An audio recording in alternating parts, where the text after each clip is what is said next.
In the quiet college town of Moscow, Idaho safety was a given until November 2022, when 4 University of Idaho students were brutally murdered. The crime shocked the nation and shattered the community's sense of security. Bryan Kohberger, a criminology student, was arrested, adding a chilling twist to the tragedy. Today, as sentencing concludes, the pain remains, and the search for meaning continues for the families and the town.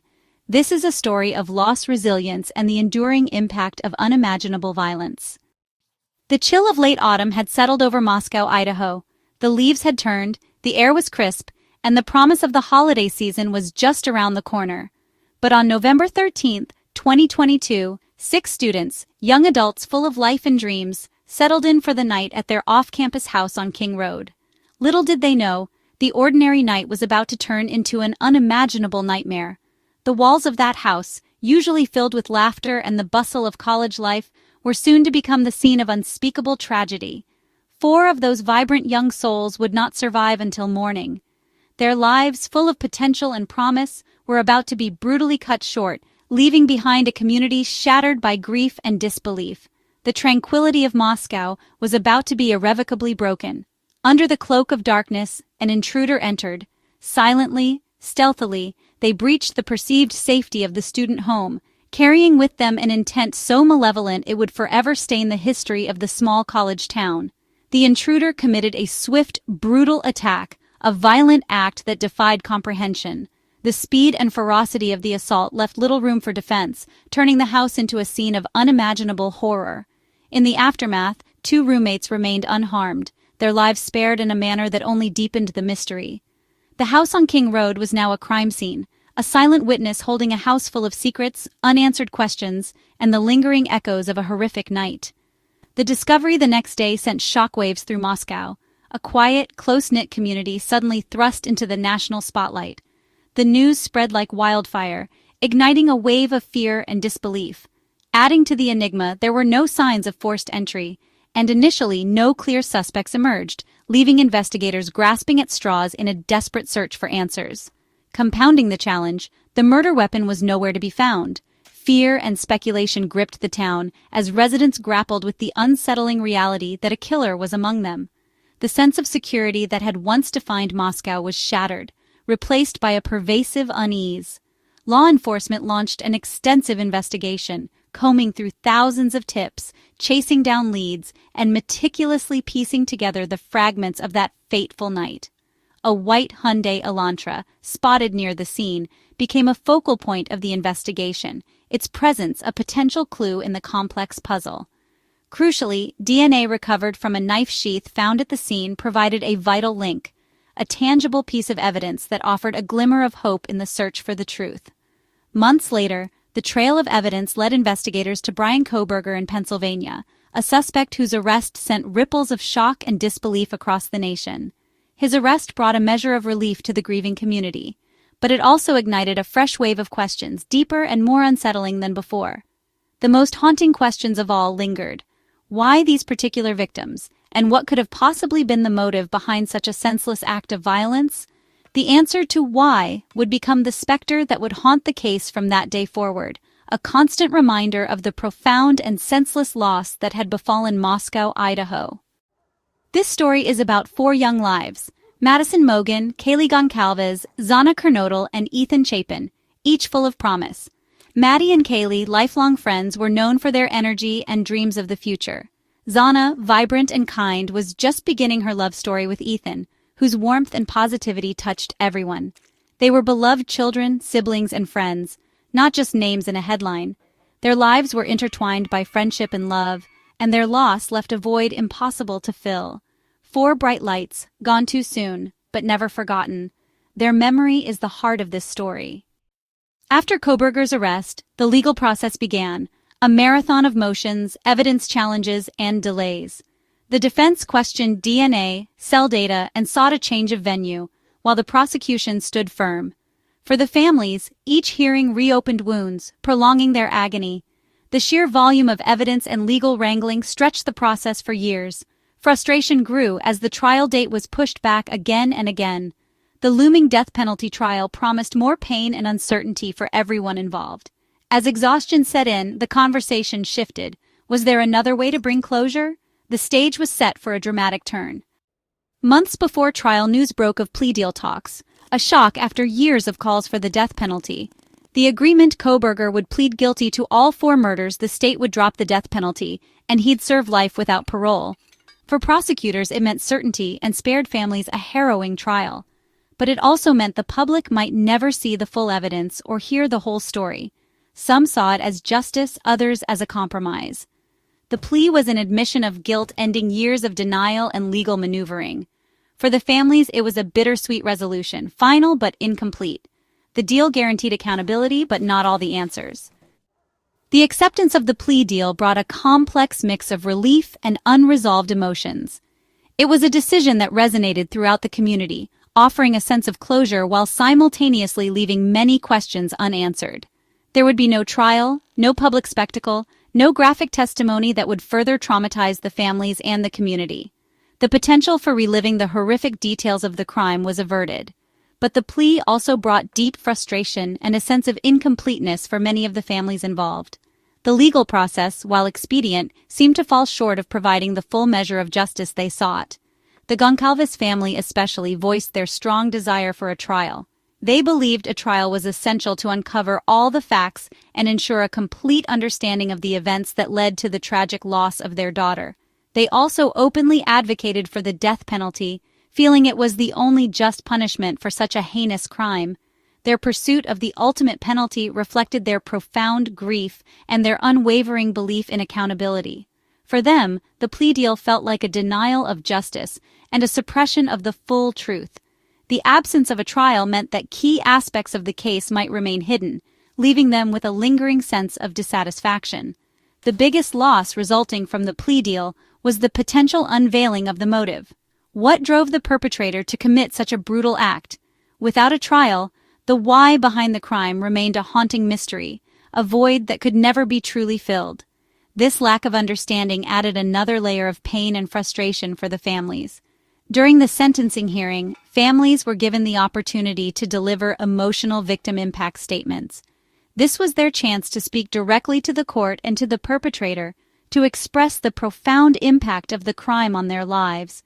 They shared cherished memories of their loved ones, painting vivid portraits of the lives that were so tragically cut short. They also spoke of the pain of futures stolen, of dreams that would never be realized. They spoke directly to Kohberger, the man responsible for their suffering, their voices filled with a mixture of grief, anger, and a desperate plea for understanding. They expressed the raw, visceral grief that had consumed them since the loss of their children, the anger that burned within them at the injustice of it all. And they spoke of the unending void left by their children's absence, a void that would forever remain in their hearts and in their lives. The emptiness was a constant reminder of what they had lost. Their words were a final, desperate plea for answers, for some semblance of understanding, answers they may never fully receive. They sought closure, but knew that true closure might always elude them. The courtroom was filled with an overwhelming sense of heartbreak, but also with a palpable sense of love and support. The families leaned on each other, finding strength in their shared grief. It was a testament to the victims' enduring impact on their families, their friends, and the wider community. Their lives, though tragically short, had touched many hearts and left an indelible mark. The question of why still lingers in the air, a persistent echo that refuses to fade away. It's a question that haunts the families, the investigators, and all those who followed the case. It's a heavy burden that the families must carry, a weight that will likely remain with them for the rest of their lives. The search for understanding may never end. The brutal murders sent shockwaves far beyond the immediate circle of those directly affected.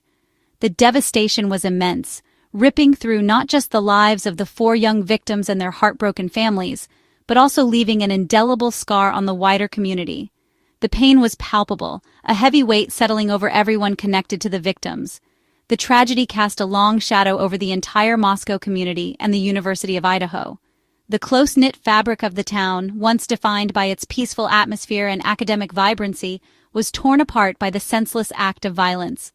The university, a beacon of learning and growth, found itself grappling with an unimaginable loss. Overnight, fear replaced the town's sense of safety, A palpable anxiety hung in the air. The carefree spirit that once characterized the college town was replaced by a pervasive unease, as residents struggled to reconcile the horrific crime with their previously held sense of security. Every shadow seemed to hold a threat, every unfamiliar face a potential danger. In the immediate aftermath, students left, seeking solace and security in the familiar embrace of their families and hometowns. The campus, once bustling with activity, became eerily quiet as many students chose to continue their studies remotely, unable to shake the feeling of vulnerability. The King Road House, once a symbol of student life and camaraderie, became a painful symbol of unimaginable horror. The site was a constant reminder of the lives lost and the innocence stolen, a stark and unsettling presence in the community. Yet, amidst the grief and fear, the community rallied, neighbors helping neighbors, strangers offering support, and a collective determination to heal and rebuild. Vigils, memorials, and gatherings became commonplace, providing spaces for collective mourning and remembrance. The flickering candlelight served as a beacon of hope, a symbol of the enduring spirit of the community. An outpouring of support poured in from across the nation and beyond, demonstrating the shared humanity that binds us together in times of tragedy. Donations flooded in, providing much-needed resources for the grieving families and the affected community. The community's response was a testament to its resilience, showing strength and unity in the face of darkness. Despite the profound pain and loss, the people of Moscow refused to be defined by the tragedy, choosing instead to forge a path forward with compassion and determination. Eventually, after much deliberation and with the support of the victims' families, the house was demolished, a symbolic act of removing a painful reminder and paving the way for healing. In its place, a memorial garden was created, a serene and contemplative space dedicated to honoring the lives of the victims. The garden serves as a lasting tribute, a place for reflection, remembrance, and healing. The tragedy irrevocably changed Moscow forever, leaving an enduring mark on the town's collective psyche. The once unthinkable had happened, shattering the illusion of invulnerability and forcing the community to confront the fragility of life. But it also revealed its remarkable strength and unity, demonstrating the power of community to overcome even the most devastating of circumstances. The bonds forged in the crucible of tragedy served as a testament to the enduring human spirit. The story became a cautionary tale for college towns everywhere, prompting increased security measures and a renewed focus on student safety and well-being. Universities across the nation re-evaluated their security protocols and implemented new strategies to protect their students. Healing is a slow and arduous process, a journey marked by both progress and setbacks. The scars of the tragedy may never fully disappear, but the community is committed to healing and rebuilding. The community walks the road together, supporting one another through the darkest of days and celebrating even the smallest victories along the way. Determined to remember the light, not just the loss, the community strives to honor the memories of the victims by living lives filled with purpose, compassion, and kindness. The impact of that night will never be forgotten, serving as a constant reminder of the preciousness of life and the importance of community. The memory of the victims will live on, inspiring acts of kindness, compassion, and resilience for generations to come. In a packed Latah County courtroom, the legal saga ended as Kohberger was sentenced. Families spoke bravely, sharing memories and the pain of their loss. The judge accepted the plea, sentencing Kohberger to life in prison without parole for each murder. There was no celebration, only a quiet sense of closure and the knowledge that he would never be free. The families held each other, their long journey through the justice system finally over. The sentence brought accountability, but not healing. The courtroom was filled with tears, not triumph. The final chapter was written, but the story of loss and love continues. With sentencing complete, the legal chapter closes, but the family's grief endures. Justice was served, but the question of why remains. The case reminds us of life's fragility and the power of community. Behind every headline are real people, real families, and real pain. The focus now shifts to honoring Ethan, Xana, Maddie, and Kaylee, not as victims, but as vibrant young lives. The planned memorial garden will be a place of peace and remembrance. Healing is a lifelong journey, but hope endures that peace will come. Our duty is to remember their light and ensure their stories are never forgotten.